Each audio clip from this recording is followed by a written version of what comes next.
She is actually out of the state right now on a vacation that she took with her parents to celebrate their 24th wedding anniversary. So she would actually defy a court order and go on vacation, even knowing that she's got to come to court? Not cool, man.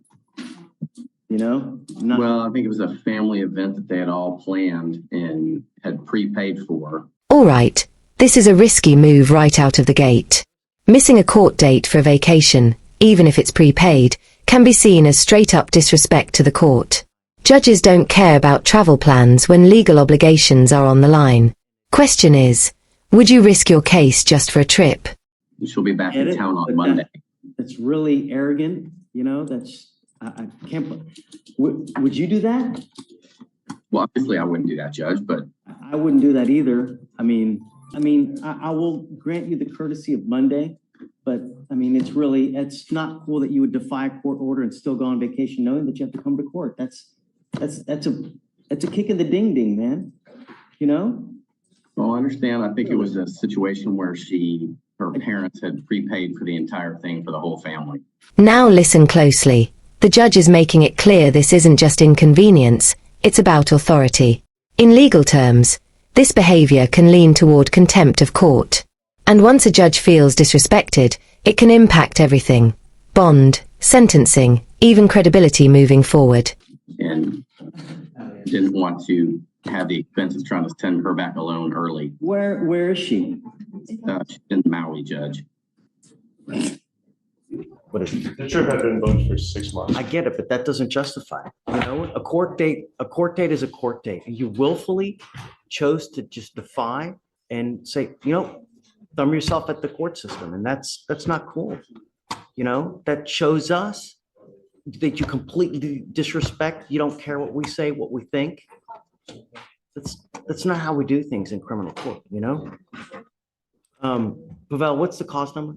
251-2993. You know, especially in light that this is a driving while intoxicated case, you know, this is about, it may not be a big deal to, you know, high-priced lawyers, but to us, we treat this as a big deal. You know, Harris County leads the nation in DWI fatalities.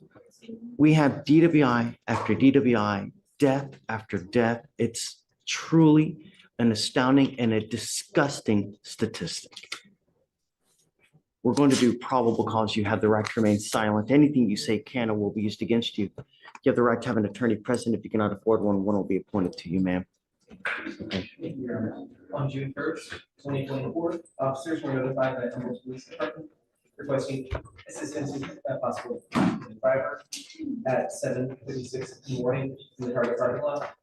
Officers advised the suspect was involved in a minor car accident. The driver was identified by her Texas driver's license. Officers could smell a strong odor of alcoholic beverage emitting from the defendant and observed that she had glassy eyes. Defendant stated that she had 4 shots the night prior. They conducted the standard field sobriety tests, 6 of 6 for the HGN, 2 of 8 for the walking turn, 0 of 4 for the one leg stand.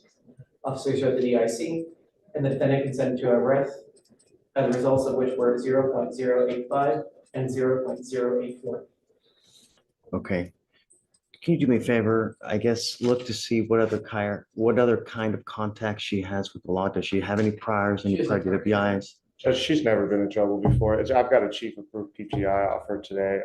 I understand the court's concern. She was not willful, and I know how it seems to. But I know what you're saying, Judge. I'm just telling you, she's scared for her life. She's never been in court before. She showed up today. She's not on docket today. She's trying to make it right.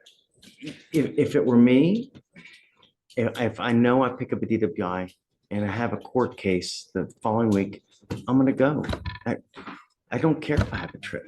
You know, to me, and I guess other people come from a different cut, but you know, the court system takes precedence over everything else. I agree, Judge. I'm asking for leniency in this case. She's not. This is where the case gets technical. Field sobriety tests, officer observations, and BAC results all combine to establish probable cause. Even slightly over the legal limit is enough. Let me ask you, Should barely over still count the same as extreme intoxication? Career criminal, and then he was. In life, Mr. LaCruz. I work at my dad's company. I do paperwork, invoicing. It's a non-destructive testing for oil fields, Judge. She's admin there at the. How old are you? 22. Did you graduate high school? How far did you make it? I graduated high school and I just been working for my dad for a couple years because he had a stroke and he needed help with the company, so I came in and stepped in. For future reference, this is not the way we do things. You know, and if you ever do this to me again, or us, I'm going to hold you in contempt. You know, that's how seriously we take it. And it's really just, it's a slap in the face of the entire criminal justice system to tell us that you'd rather go on a trip than to come to court when you're supposed to come to court. My dad is assistant of the, and I told him I have to stay here and go to court and he's just gonna be Then your father should be ashamed of himself. And when you go home, I want you to tell him that he should be ashamed of himself. He should be ashamed of himself, and that it's not the way we do things. I will reluctantly keep your PR bond in place, or I'll reinstate your bond. I'm going to tell you now, this is the only get out of jail free card that you're going to get from me. You will never get one again. If you ever miss court when you're supposed to be here, you pick up a new case.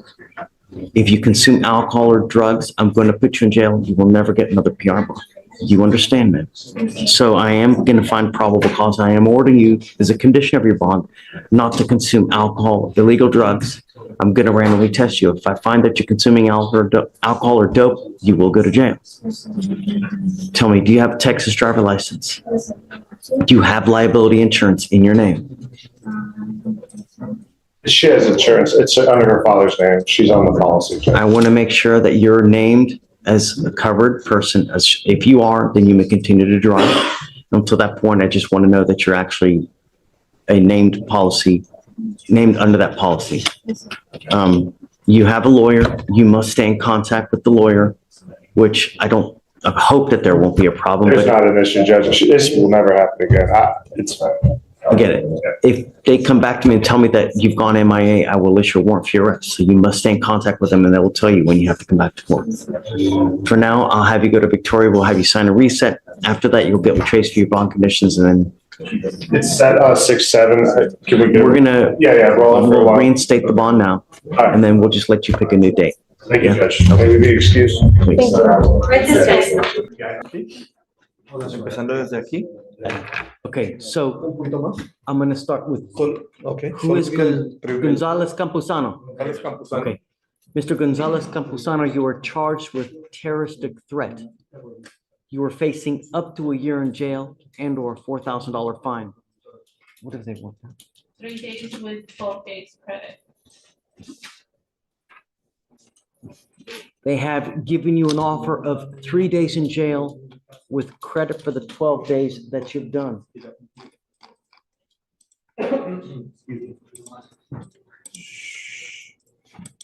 Is this what you want to do, sir?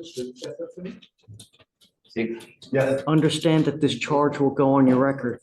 It will be there for the rest of your life. You can never take it off.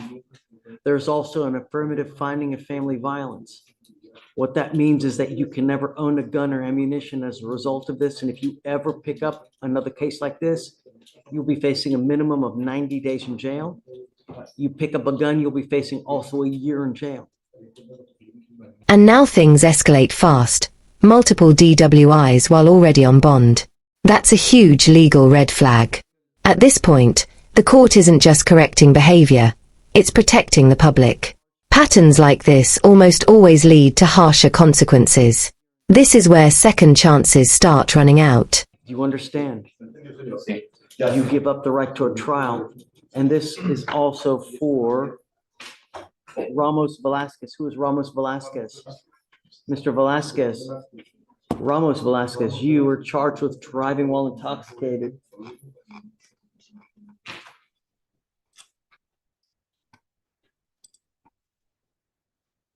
And this is a SIG, right? Así, Cheng. Both of you guys, Ustedes. picked up a DWI, Hicieron un caso de manejo you de got out of jail. All you had to do was show up to court. era comparecer. If you would have shown up, good things probably would have happened. Probablemente lo But you took flight ¿Eh? and both of you now have picked up another DWI while you're on bond for a DWI. What happened? pasó. Now both of you have ICE detainers. You will not get out. Salir. And once you are eventually released from here, you will go straight to immigration John, from now on. adelante. If you want to be here, follow the law. La ley. Had you done that, Si usted hubiera hecho eso, good things probably buenas would cosas have happened probablemente le hubieran ocurrido. because we like to help people around here. But when you go out there and endanger public safety, there are severe, severe consequences. Severas. Mr. Ramos Velasquez, you are also charged now with 2 DWIs. You've worked out an agreement where they're going to dismiss one in exchange for your plea of guilty on the other one. It's 60 days in jail, the sentence, with credit for the 34 days that you've done. I'm going to suspend your ability to drive for 2 years. Do not drive. I'm going to tell you now, I don't know if you're going to get deported or not. If you do, and you come back and the feds catch you, it's a minimum of 5 years in federal prison. So if you want to do things, do it the right way. Era correcta. Not only that, Solo eso. if you ever get into a car, an officer is going to see your record. They're going to see DWI, DWI. If they smell alcohol on you, what do you think is going to happen? A la cárcel de otra vez. They'll take me to jail again. Right. Correcto. I would never get in a car, even if you've had a sip of beer, Mr. Ramos Velasquez, Esa.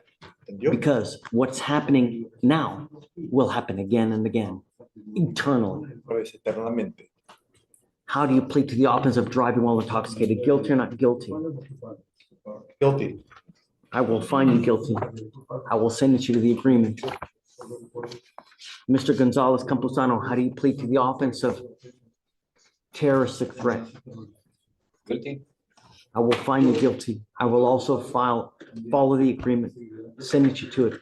Good luck to you both. Mr. Asig, all I wanted you to understand was that all you had to do was show up. That's all you had to do. And now you've picked up a second DWI. Tiene otro caso de manejo de ebriedad. Your first bond is set at $20,000. They gave you a PR bond on the first one. I'm going to revoke that PR bond and I'm going to raise it up to $10,000. $10,000. Regardless, it doesn't matter because you have an immigration detainer. John, So you will be stuck like Chuck until this thing is over with. For future reference. Piensa. Tell me. We haven't had a hearing on any kind of revocation, so I would ask Picked that, up a DWI while he's on bond for DWI. So I'm not gonna let him keep a PR bond on his first DWI. I mean, really. en realidad, but we're revoking it. le estamos revocando. I would like, Me gustaría- I want to represent the correct way. So if you want to revoke it, I think we should have a hearing on that one. At this moment in time, he does have an ICE hearing. I mean, he does have an ICE detention, and you've already said that, the other one is going to be at 20,000. It's already set at 20. I mean, So that's what I'm saying. I'm happy to do it. We can set it for a bail hearing on Friday, Thursday. I'm okay with that. Not this Thursday or Friday. But another day, that's fine. Tell me when.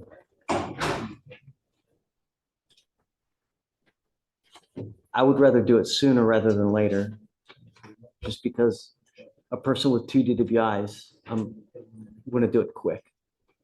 I think he's a complete danger to public safety. La seguridad pública. So I'm happy. No, I to do it. completely understand where you're coming from, Your Honor. I just, It's okay. I want to do my due diligence. You understand what I'm saying? 17th, then? 17 de Monday? el lunes. Sure. Okay. So bail hearing for Monday. All right, guys. Good luck to you. En el oficial, por favor. Hi, yes. Thank you. Joe, we're good? Yes. Okay, thank you so much. No, we'll wait till Monday. We're approaching on Mr. Dejan White.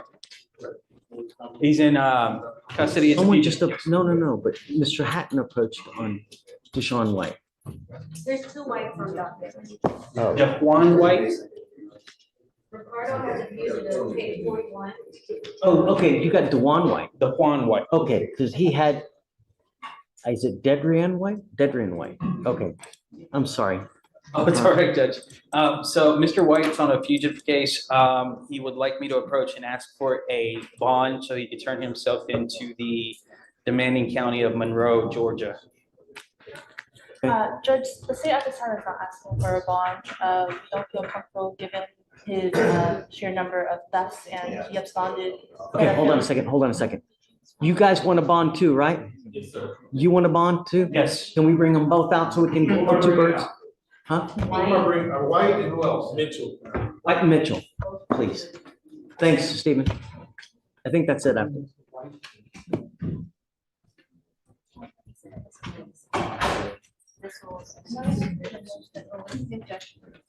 So it's going to be a few minutes while they're getting the guys together and bringing them out. Judge is going to look over and start reading up on some of the information that he has available because he knows the guys are going to come out and start giving them all of the fluff and do everything they can to convince him to provide a bond when it's not even really his warrant that he's acting on. He's just holding them on a warrant outside the system. Are you here tomorrow? Will, are you going to be here tomorrow? When are you going to be here next? Maybe not Thursday or Friday? Okay.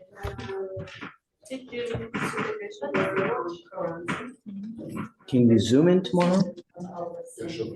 Because I need more time with Mr. Hicks. I can't, I want to pull his record and I want to pull how much he's been drinking so I can have a hearing on it and whether to revoke his bond. And Tracy, if you can pull up his records on Mr. Hicks, please. Hicks, yeah. And then if you want, we can, because it's already 12:05, it's going to take a while. This case is a perfect example of how small decisions can spiral into serious legal trouble. What started as a missed court date for a vacation quickly turned into a major issue of accountability and respect for the legal system. The judge made it clear, court always comes first, no exceptions. While the defendant did get a second chance with her bond reinstated, it came with strict warnings and zero tolerance moving forward. On the other side, repeat DWI offenders showed exactly what happens when someone ignores those warnings. Harsher penalties, revoked bonds, and even immigration consequences. The biggest takeaway? In the eyes of the court, patterns matter more than excuses. One mistake might get mercy, but repeated ones bring consequences fast.